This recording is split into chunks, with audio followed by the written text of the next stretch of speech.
साथ संगत जी श्रद्धा और प्यार से कहिए धन्य निरंकार जी। साथ संगत जी, किसी महापुरुष ने बड़े ही सुंदर शब्दों में एक माता की मानसिक अवस्था को अपने शब्दों में प्रस्तुत किया है। आशा है आप जिस भी संत महात्मा जरूर सुनेंगे। साथ संगत जी, बात उस माँ की है। उसको एक पुत्र थे और उसको नया नया जॉब हुआ था। साथ संगत जी, वे जॉब को जाते थे, समय से ड्यूटी पर जाना और समय से घर को आना, सब कुछ ठीक ठाक चल रहा था। साथ संगत जी, एक दिन की बात है, शाम हो गई थी, 5:30 बजे का वक्त हो रहा था। माँ शांत भाव से जो है अपने इकलौते बेटे का इंतज़ार में आंगन में बैठी हुई थी। जैसे ही साथ संगत जी समय और आगे बढ़ता गया, माँ की व्याकुलता तेज होती गई कि अभी तक घर क्यों नहीं लौटे हैं, इतना देर हो गया है। धीरे धीरे और समय जब आगे बढ़ा तो साथ संगत जी अब माँ जो है वह घर के आंगन में आकर कभी घर के दरवाजे पर, फिर जाकर सड़क पर देखती निहारती कि अभी तक नहीं आए हैं। साथ संगत जी जब रहा नहीं गया तो आने जाने वाले राही से पूछते अपने बेटे के बारे में कि वे कहाँ रह गए, जबकि साथ संगत जी किसी को पता नहीं कि उसके बेटे उसके बेटे को कोई जानते भी नहीं है, फिर भी वह पूछती कि हमारे बेटे कहाँ रह गए। साथ संगत जी, उसको उस वक्त जो है ऊंच नीच का भाव उसके ध्यान में मतलब कतई नहीं था कि कोई ऊंच नीच है, किसी का भी जाति धर्म कोई भी चीज़ का परवाह नहीं था। बस एक ही रट लगाई हुई थी, सभी से अपने पुत्र के बारे में ही पूछ रही थी साथ संगत जी। लेकिन किसी को उसके पुत्र के बारे में कुछ पता रहता तो ना उसको बताती या फिर उसकी सहायता करती। साथ संगत जी, और माता सभी से इसलिए पूछ रही थी क्योंकि पुत्र मिलन की कामना जो है उसे बेचैन कर रखी थी।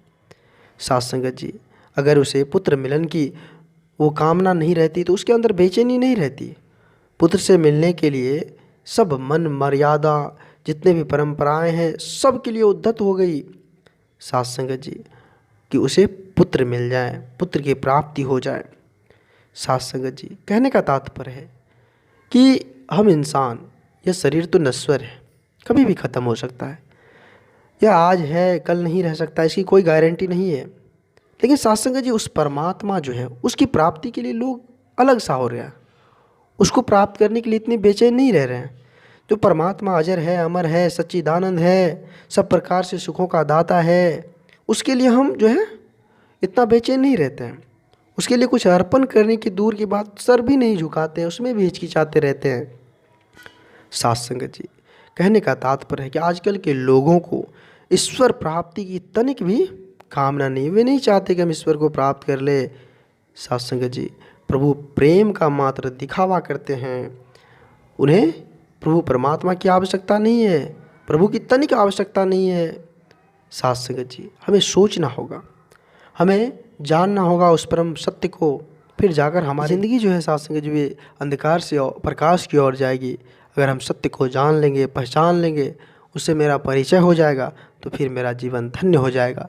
साथ संगत जी, जिस प्रकार से एक माँ अपने पुत्र को प्राप्त करने के लिए इतना बेचैन थी, ठीक उसी प्रकार हमारे अंदर जब बेचैनी परमात्मा की प्राप्त करने के लिए, उस परम सत्य को जानने के लिए हो जाएगा तो फिर ज़िंदगी संभल जाएगा। साथ संगत जी, दास आप जी से भी संत महात्माओं के चरणों में एक छोटी सी विचार रखा। आशा है आप जी से भी संत महात्माओं को यह विचार अच्छा लगा होगा। साथ संगत जी, कहने का तात्पर्य है कि हम इस आवाज़ को जन जन तक पहुँचाएँ। साथ संगत जी, इस सत्य के प्रचार में एक कदम भी पीछे ना हटाएं, घर घर तक इस सत्य की आवाज़ को पहुंचाएं। खैर साथ संगत जी, जो इच्छुक है वे तो इसका लाभ उठाते ही हैं, जो नहीं है उसका तो कोई बात ही नहीं है। साथ संगत जी, दास के साथ प्रेम आशीर्वाद बनाए रखना अरदास है। आप जी से भी संत महात्माओं का काफ़ी लाड़ प्यार दास को मिल रहा है, आगे भी इस तरह का लाड़ प्यार दास के साथ बनाए रखना। साथ संगत जी, एक बार सभी संत मिलकर प्यार से कहिए धन्य निरंकार जी, धन्य निरंकार जी।